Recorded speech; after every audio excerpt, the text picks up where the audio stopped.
Shalom, brothers and sisters. This is Dr. William Schnoebelen coming to you from One Accord Ministries with another combination Treasure Guardians video, but also a spiritual warfare video. Now, this is kind of a second part to a teaching we did last week on the spirit of discernment. And there just wasn't time to put all of this into one video because I try to keep them brief. So today we're going to finish up by talking about a very, very important tool in terms of the armor. So, and truth, being able to discern truth from error, be able to discern danger when you see it coming in terms of your family, your children, your church, and your community. So that's what we're going to talk about today.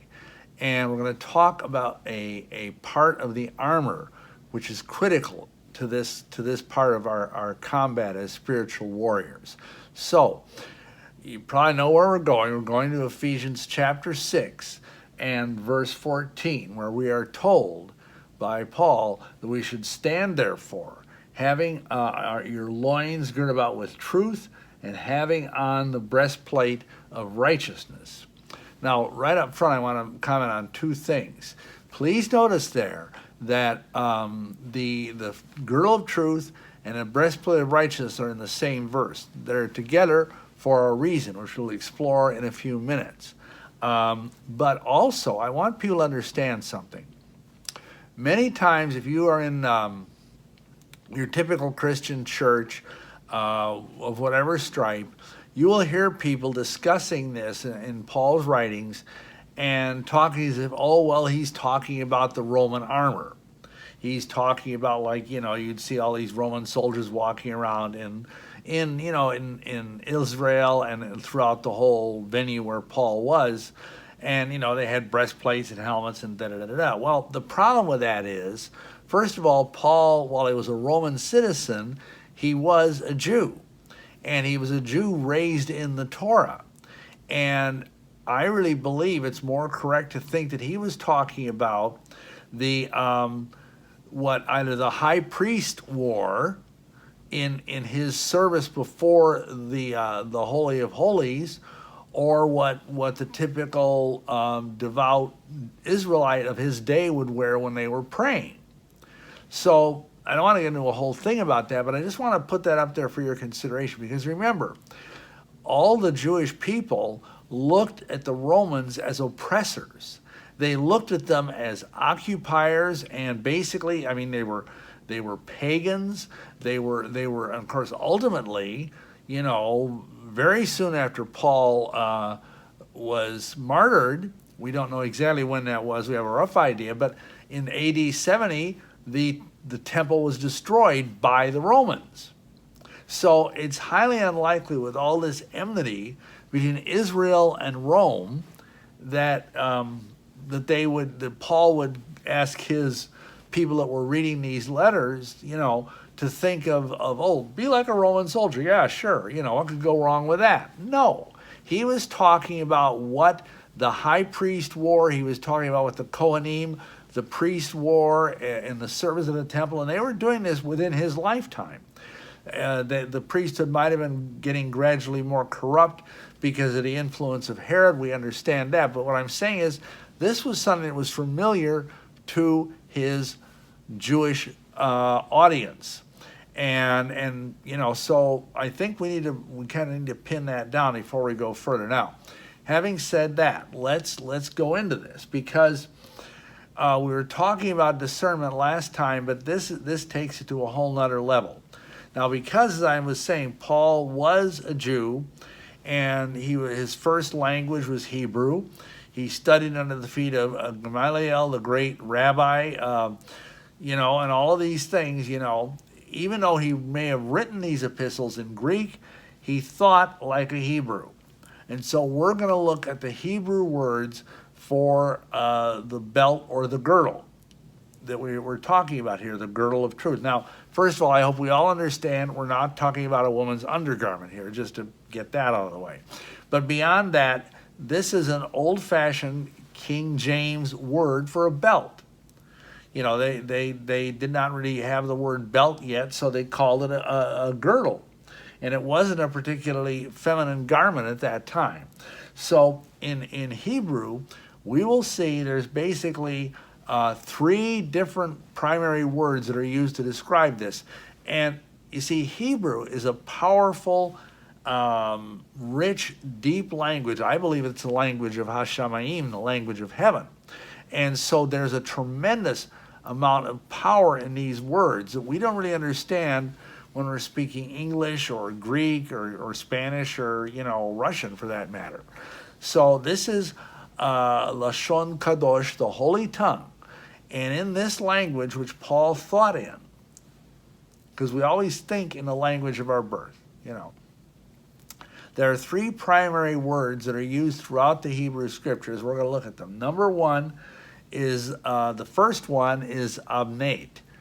And this is this means girdle, and this word is primarily used in the Torah to describe the priestly garments, as I was just saying. So, for example, if we look at Exodus 28:4, we read that these are the garments which they shall make.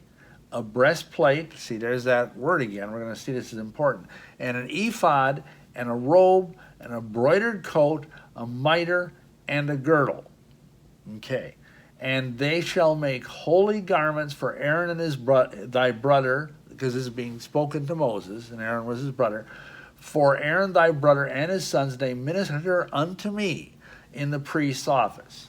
Okay, now, so this is the first usage, and as I have said, that's always critical.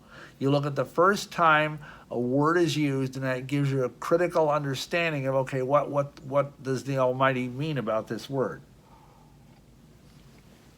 Okay, now the second word is Azor. And interestingly enough, the first time we see this particular word, it's in 1 Kings 1:8. And these are these functionaries of the king describing this man that they had seen and given this message.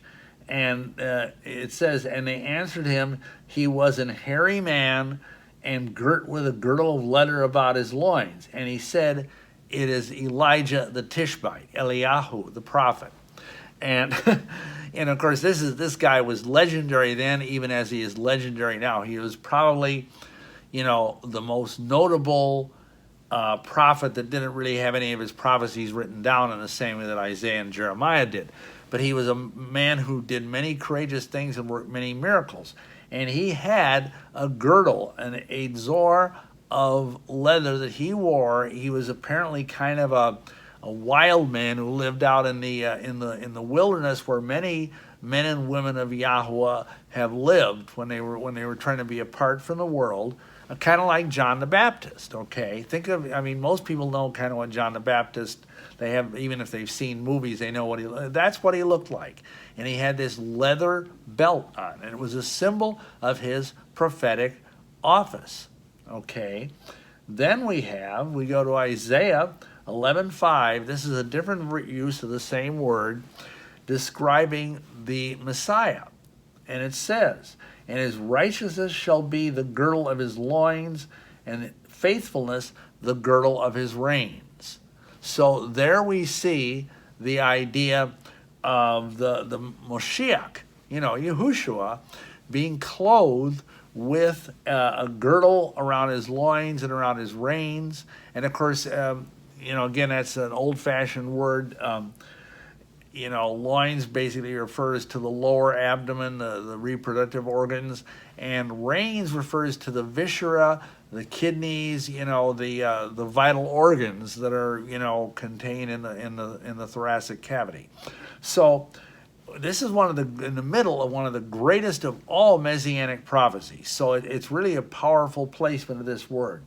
Now the final one is a little bit more difficult to drill into, but we're going to look at it with a little more depth. If you go to the prophet Jeremiah, Yirmiyahu, we go to chapter 13, and beginning in verse 1. I'm going to read this because I want to get the whole sense of it. It's a little long, but please bear with me, because this is a powerful prophetic thing. Thus saith Yahweh unto me. this is Jeremiah writing, go and get thee a linen girdle and put it on thy loins, and put it not in water. Notice that, no water. Water is a symbol of the Ruach, of the Spirit. Okay, so I got a girdle according to the word of Yahuwah and put it on my loins. And the word of Yahuwah came unto me the second time, saying, take the girdle that thou hast got, which is upon thy loins, and arise, and go to Euphrates, which is a river over there in Babylon, and hide it there in a hole in the rock. So I went and hid it by Euphrates, as Yahuwah commanded me. And it came to pass, after many days, that Yahuwah said unto me, arise, go to Euphrates, and take the girdle from thence, which I commanded thee to hide there. And I went to Euphrates, and digged, and I took the girdle from the place where I had hid it, and behold, the girdle was marred, and it was profitable for nothing.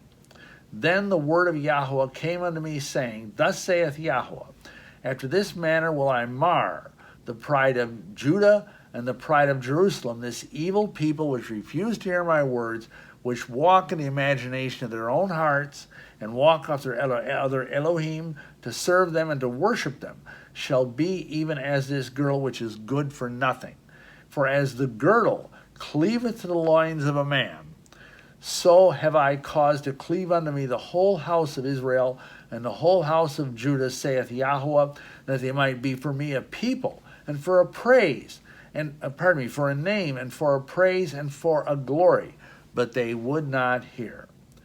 And it goes on further, but that's enough to make the point I want to make here.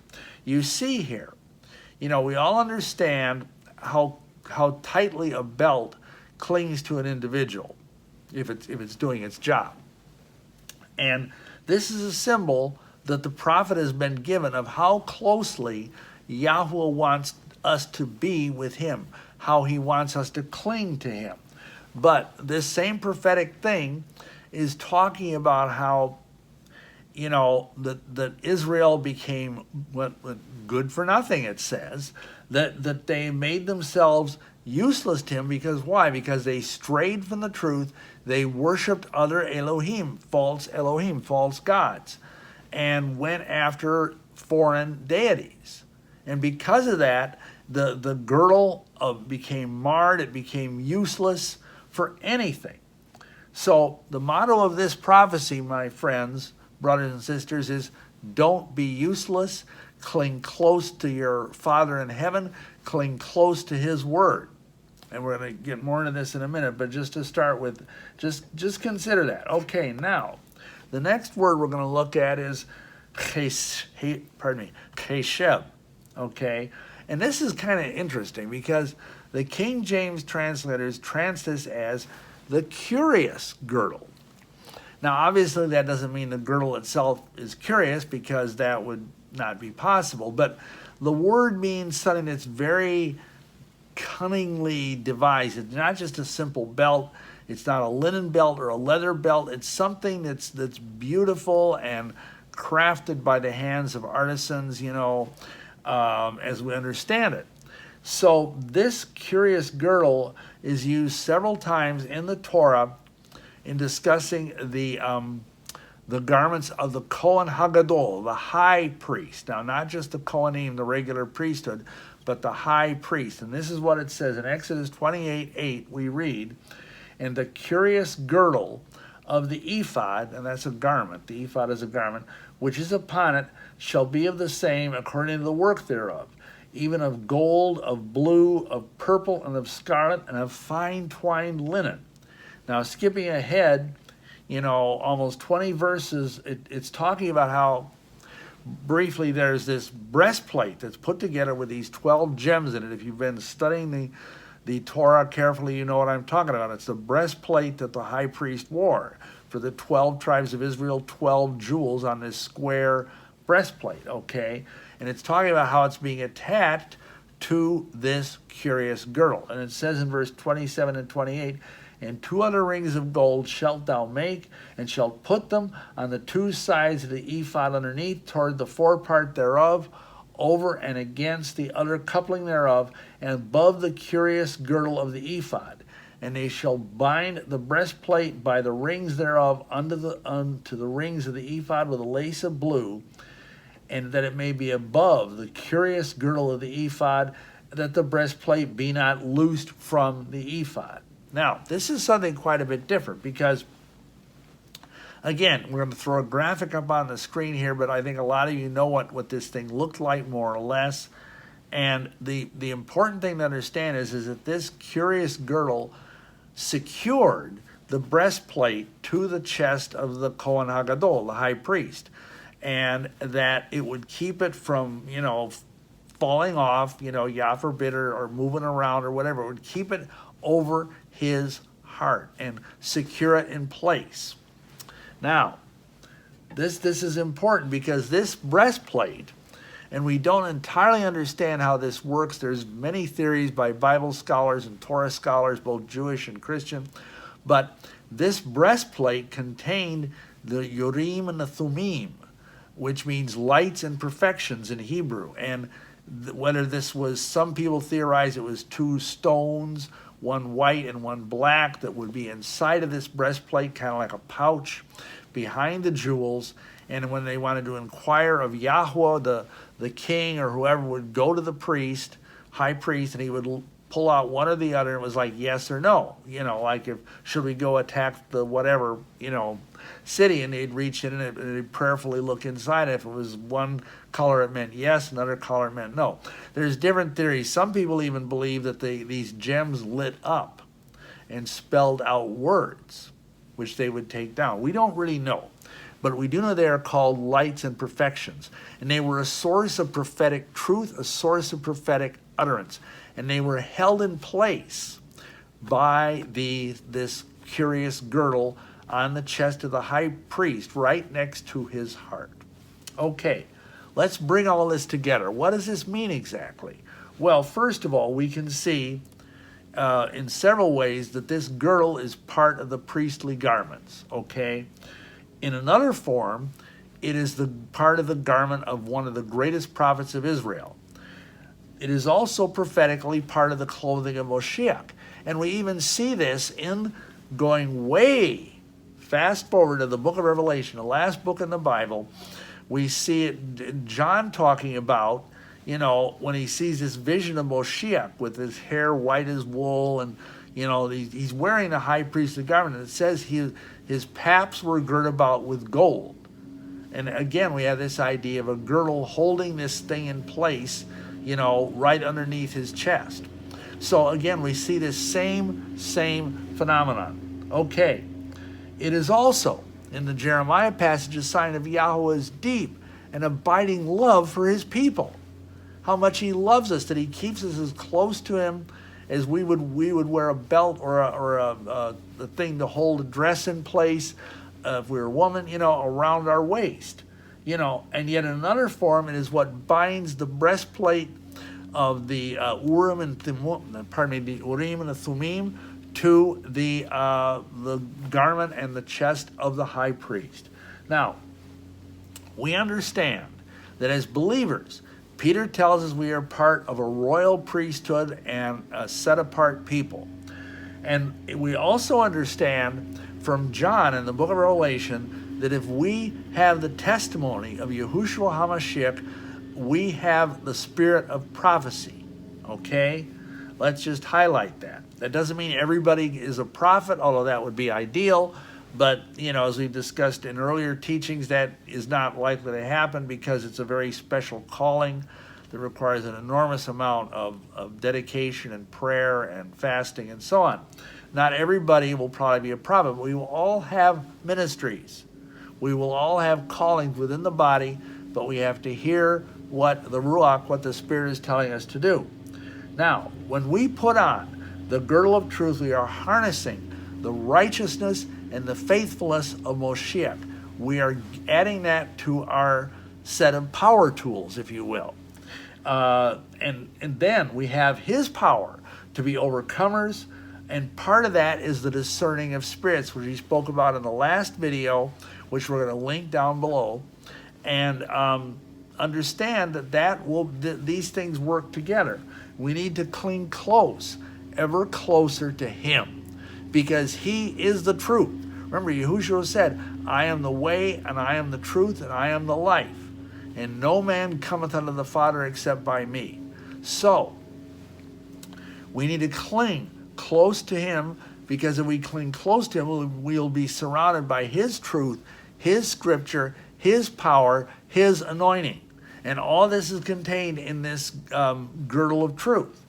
Now, the other thing you need to look at from that prophecy in Jeremiah is the idea that if we don't cling close to him, then what happens? We'll be defiled and we'll be degraded by the world.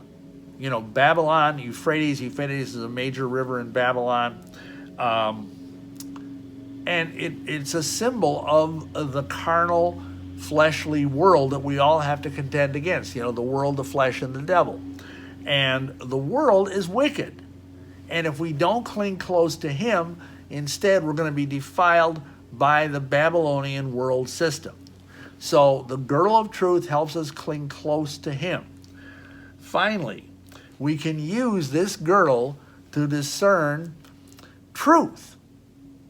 Because like the high priest did with the Urim and the Thummim, the girdle serves to bind the truth of the scriptures to our heart. These two are interlocked. That's why, as I mentioned at the outset of this video, these two parts of the armor, the breastplate and the girdle of truth, are in the same verse. It's because they're connected. And one works off the other. If we are walking in the righteousness of Moshiach and trying our level best to keep his word and his commandments, then we will have access to this discernment and to the power belt of the girdle of truth, because that's what it is. It really is a source of power, because truth is power.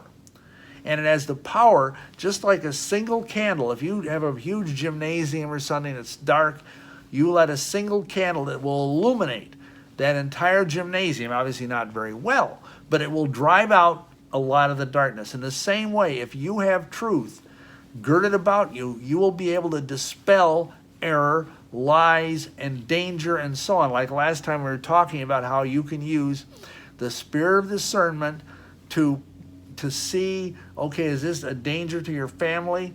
Is this a danger to your children? I mean, various things that are out there in the world, because we really need to have our antenna up, so to speak, as Christians, and have the, the girdle of truth and the spirit of discernment functioning almost all the time, because there is so much error out there and so much wickedness. There is so much of Babylon out there. It can so easily defile us.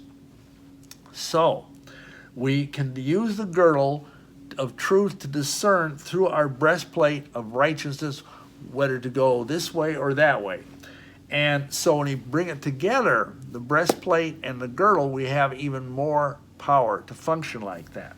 Beyond that, let's finish with this one final thought. If you think of it in a purely physical sense, now understand that when Paul was writing this, men did not wear trousers. I hope that's not a shock to anybody, but they wore today what we would call a robe. And they would wear this girdle around their robe. And part of why they did that is so that if they needed to do some work, like maybe they needed to go out and work in the fields or work like YAHUSHUA worked as a carpenter. And what they would do is they would hitch up the robe somewhat, not to be immodest, but just to kind of get it out of their way a little bit. They would hitch it up into the girdle, the belt, to help them be able to work. That's what, you hear the expression, gird up thy loins in the scriptures. That's what that means. It means to kind of pull up your robe, which normally would be around your ankles, or maybe you want to walk across a river. You don't want to get your garment wet. And so you would gird up your loins, you would pull up your garment so you could work more productively and more efficiently and without doing anything that might, you might trip or hurt yourself. Okay, that's one thing we need to understand. The other thing is, many people back then and even today use a belt or a girdle to strengthen themselves, because if you're an athlete or if you've studied anatomy, you understand that they talk about this being the core. This part here, your abdominal area all around, we have a girdle there of muscles. Now, I'm not talking about a garment. I'm talking about literally the core strength of your body is, down above your waist there. It's called the core. And that you want to strengthen that. And many people, like you'll notice a lot of times, weightlifters, power lifters, other people, they will wear a belt, a big leather belt around their waist to strengthen their core, so that when they, these guys in limits, they do these things where they pick up this huge thing of weights. It helps strengthen their core. And in the same way, when you wear the belt of truth, the girdle of truth, you will strengthen your spiritual core. You will have more power because you'll be walking in the truth of Messiah. You will be putting on Him.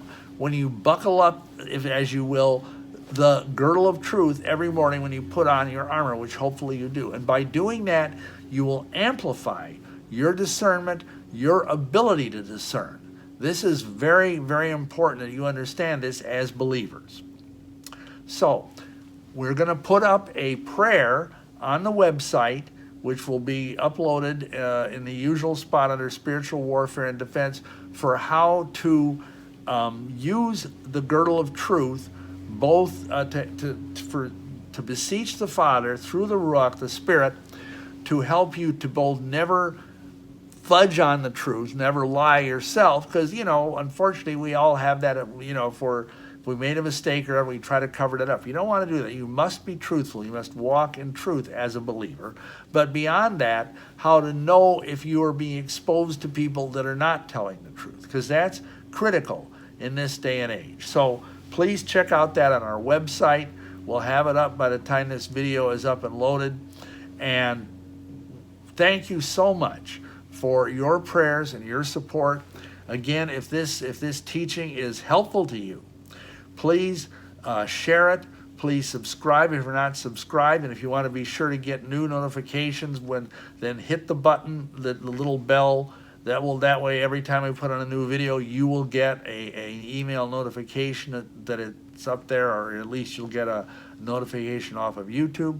And also, please pray for us, for our ministry, because again, we're entirely a faith ministry. And also, please pray about becoming a regular supporter of One Accord Ministries, because we are seeing an enormous harvest here of many hundreds of people every week contacting us, and they're being blessed by these videos, and we put them out for free. So please pray about supporting us on a regular basis. Again, thank you so very much for listening. Please put these teachings into practice. It will make a profound difference in your life. Thank you so much. May you be richly blessed. Shalom.